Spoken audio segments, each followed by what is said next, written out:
Yahweh Shem Kakwadash. Want to give double honor to the apostle of GMS that ruleth well, that we learn from. This is GMS Virginia, Shaquaka Rob, bringing news, information, edification, and prophecy through the spirit of Yahweh Shem Shah. Again, salutation to Yakim, the Aqua tuning in. This is the basically, a question to Christians, and this what about this love thingy that y'all got going on? Because it seemed like underneath the disguise of love, this is basically you can do what you want, let this acceptance and whatever.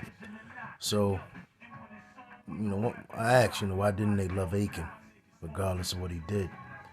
So this is Joshua 7, and I'm going to read to the bottom. But the children of Israel committed a trespass and a cursed thing for Achan, the son of Carmi, the son of Zabdi, the son of Zerah, of the tribe of Judah, took of the cursed thing, and the anger of the Lord was kindled against the children of Israel. Now see, why didn't the Lord, Christians, according to the Christian, the Lord doesn't hate the sin. No.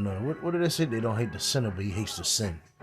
But here it is. He just said the anger of the Lord was kindled against the children of Israel. And see, this is the importance of, Isaiah 58:1 says, "Cry aloud, spare not, show my people their transgression." Because if we don't do it, even going into Ezekiel or basically the watchman, if we don't watch and tell our people, then basically the blood is going to be in our hands. So Joshua sent men from Jericho to Ai, which is beside Bethaven, on the east side of Bethel, and spake unto them, saying, Go up and view the country. And the men went up and viewed Ai. And they returned to Joshua and said unto him, Let not all the people go up, but let about 2,000 or 3,000 men go up and smite Ai, and make not all the people to labor there, for they are but few. Oh man. Let me read that again. So it says, hold on. So like, where was I?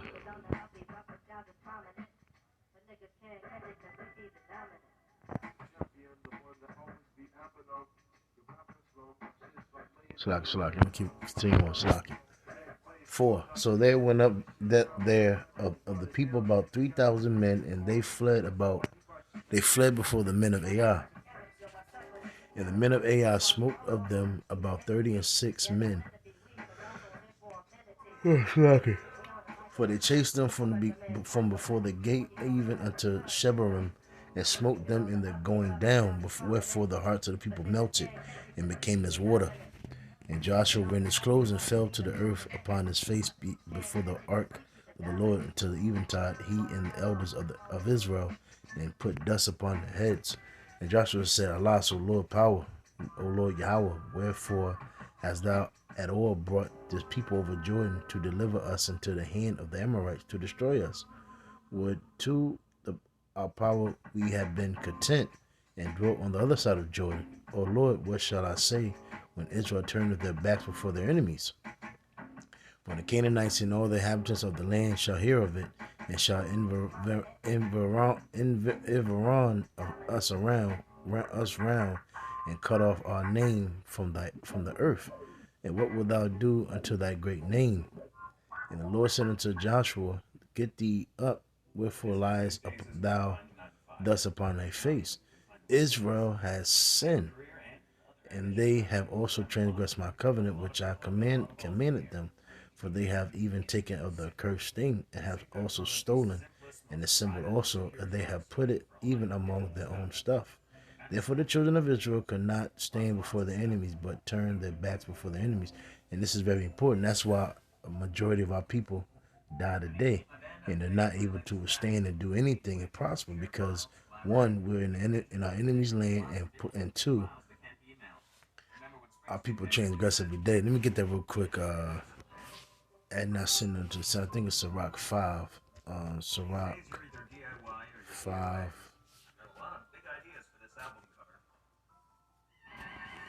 So it says,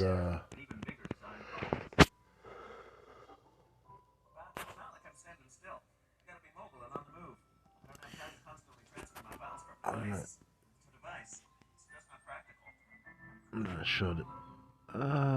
It's not. Yeah, this is a Salaki. Sirach 5:1, set not thy heart upon thy goods, and say not, I have enough of my life. Follow not thy own mind and thy strength to walk in the ways of thy heart, and say not, who shall control me for my works, for the Lord will surely revenge thy pride. Say not, I have sinned, and what harm have happened unto me? For the Lord is long suffering, he will in no wise let thee go.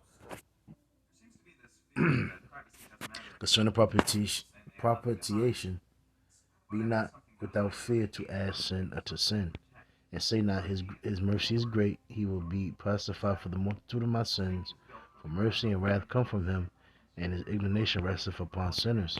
Make no return to the Lord, and put not off from day to day, for suddenly shall the wrath of the Lord come forth, and in thy security thou shalt be destroyed and perish in the day of vengeance. Set not thy heart upon goods unjustly gotten, for they shall not profit thee in the day of calamity. And it says, winnow not with every wind, and go not into every way, for so do the sinners that have a double tongue. So the point, you're not supposed to sin, you're not supposed to delight in sin. And you're not supposed to, again, I'm going to bring that out too.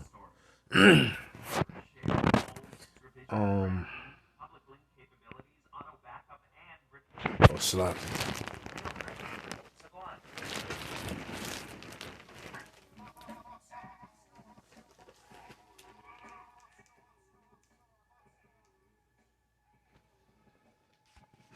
So it says, therefore the children of Israel cannot stand before their enemies, but turn their backs before their enemies.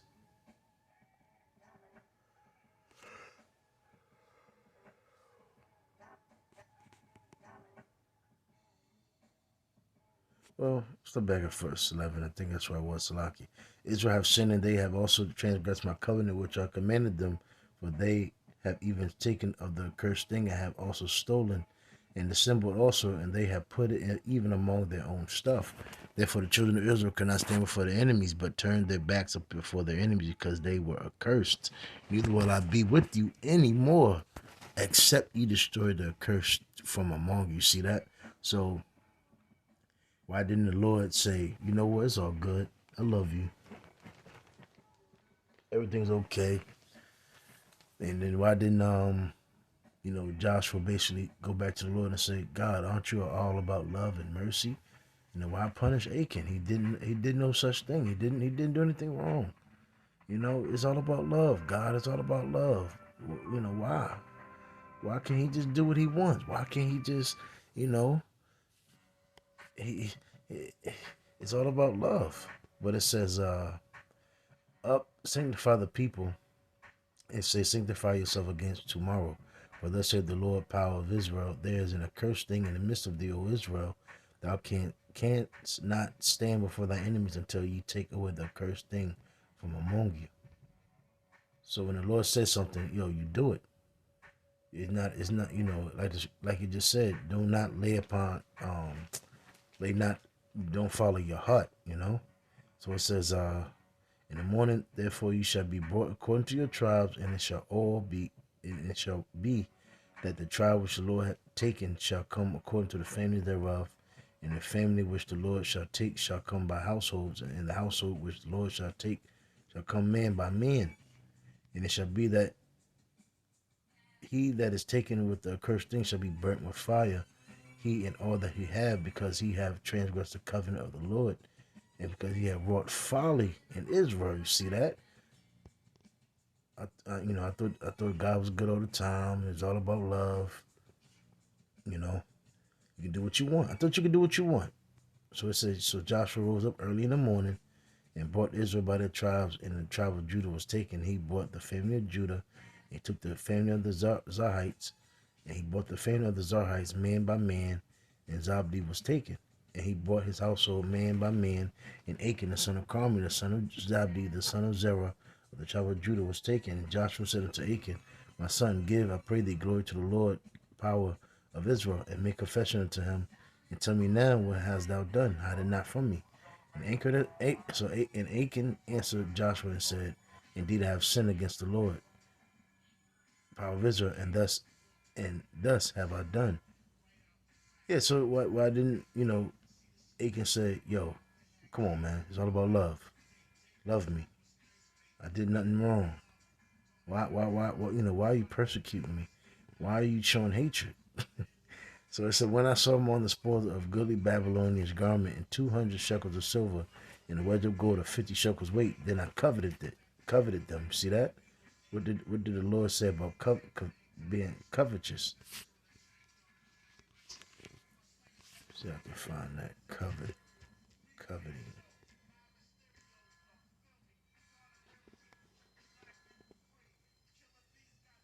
You yearn to possess or have something inorderly or to desire.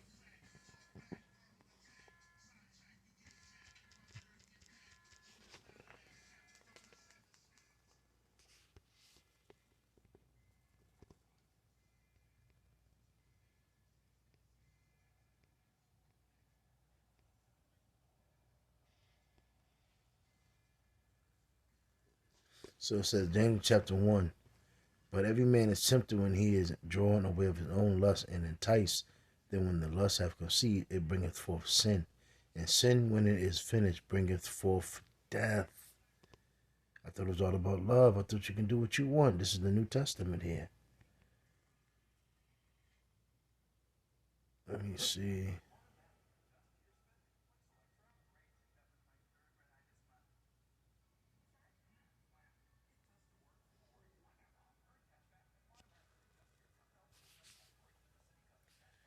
That was the point. This other scripture talks about coveting. You're not supposed to you're not supposed to desire or showing desire to the point where it make you transgress or do something wicked against the Lord. So it says, so Joshua sent messengers, and they ran into the tent, and behold, it was hid in his tent, and the silver under it. And they took them out of the midst of the tent, and brought them unto Joshua and all the children of Israel, and laid them out before the Lord. And Joshua and all Israel with him took Achan the son of Zerah, and the silver, and the garment, and the wedge of gold, and his sons, and his daughters, and his oxen. Where was the love? I thought it was all about love. I thought, you're not supposed to say anything. I thought you wasn't supposed to judge. And his asses and his sheep and his tent and all that he had, and they brought them into the valley of Acre. And Joshua said, why hast thou troubled us? Why didn't Joshua say, you know what, Achan, it's all about love. You did no wrong. Come on back over here. We're gonna go back to fight the inhabitants of Ai. Did no wrong. I don't even know why we're doing this, man. We're not supposed to judge. We're not supposed to, make no accusations. You're not supposed to say anything. We're supposed to just love you. We're supposed to just love on you and allow you to do what you want. And all Israel stoned him with stones and burned them with fire after they had stoned them with stones. And they raised over him a great heap of stones unto this day. So the Lord turned from the fierceness of his anger. I thought he was good all the time. Wherefore the name of that place was called the Valley of Acre unto this day. And that's my point, man. This bullshit that you got today, this love, and you're not supposed to judge, you're not supposed to say anything, and you're supposed to just let people do what they want, man. It's nonsense. Let me get that real quick. Rebuke.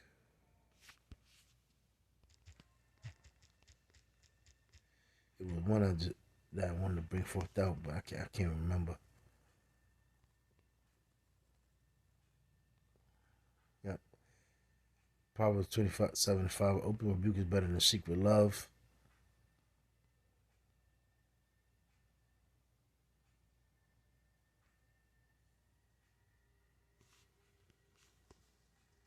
Second Timothy 4:2. Preach the word, be instant in season, out of season, reprove, rebuke, exhort with all long suffering and doctrine.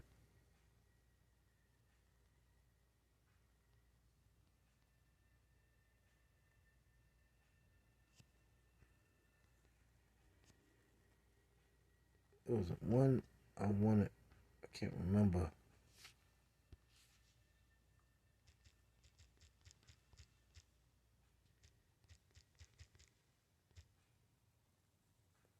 It's not this one. Oh yeah, Psalms 5, if I'm not mistaken.